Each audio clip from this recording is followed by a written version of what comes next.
আসসালামু আলাইকুম এভরিওয়ান। ধৈর্যশীলদের প্রতিদান দেওয়া হবে হিসাব ছাড়াই। সূরা জুমার 10 নম্বর আয়াত।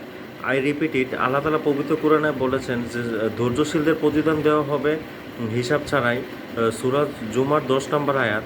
তো আমাদের উচিত জীবনের প্রত্যেকটা কাজেই ধৈর্যের সাথে করা, কারণ ধৈর্যের পরেই রয়েছে আসলে সুখ। কারণ ধৈর্য ধরলে আসলে আল্লাহ তাআলাই সব কিছু দিয়ে দেন।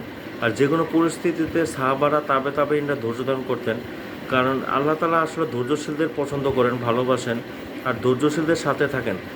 কারণ সূরা বাকারা তো আল্লাহ তাআলা বলেছেন যে ধৈর্য এবং নামাজের মাধ্যমে আল্লাহর কাছে সাহায্য প্রার্থনা করো। কাজে আমাদের উচিত যে কোনো কাজে ধৈর্য ধারণ করা এবং নামাজে দাঁড়িয়ে আল্লাহ তাআলাকে বলা। তাহলে আল্লাহ তাআলা আমাদের যাবতীয় প্রয়োজন মিটিয়ে দিবেন ইনশাল্লাহ। তো অবশ্যই আমাদের ধৈর্য ধারণ করা উচিত, কারণ ধৈর্য ধরলে আল্লাহ তাআলা নিয়ামত বাড়িয়ে দেয়। কারণ ধৈর্যের শেষটা আসলে সুন্দরই হয়।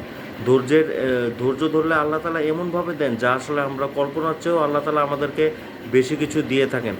কারণ আল্লাহ তাআলাই জানেন কোনটা আমাদের জন্য ভালো আর কোনটা আমাদের জন্য খারাপ।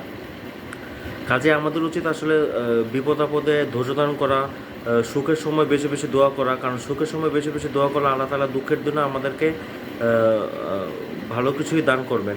কাজে আমাদের উচিত ধৈর্য ধারণ করা এবং সফল হলে শুকরিয়া আদায় করা, আর ব্যর্থ হলে ধৈর্য ধারণ করা। তো আজকে এই পর্যন্ত, সবাই ভালো থাকবেন, সুস্থ থাকবেন। আসসালামু আলাইকুম ওয়া রাহমাতুল্লাহি ওয়া বারাকাতুহু।